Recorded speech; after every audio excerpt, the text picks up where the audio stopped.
La organización Huecuyén, La Ruca, aquí en la comuna de Los Pejos, la población José María Caro, es una organización que desde que yo la conozco hace varios años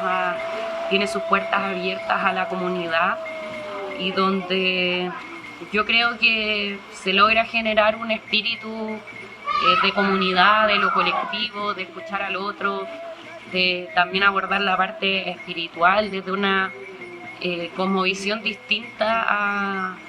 lo que quizás entendemos por normalidad o a lo que de cierta forma se nos acostumbra como modelo de sociedad. Y eso yo creo que es algo valioso, es algo bonito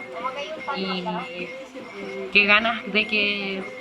esta ruca pueda seguir creciendo en su trabajo y en el impacto que ocasiona aquí en nuestra comuna, bueno, y también en otras comunas, porque es abierta, o sea, hay también vecinos de otras comunas que vienen. Pero para mí es un espacio, lo digo abiertamente, es mi espacio favorito en la comuna. Es un lugar con magia y eso yo creo que es algo que hay que valorar y que hay que cuidar mucho.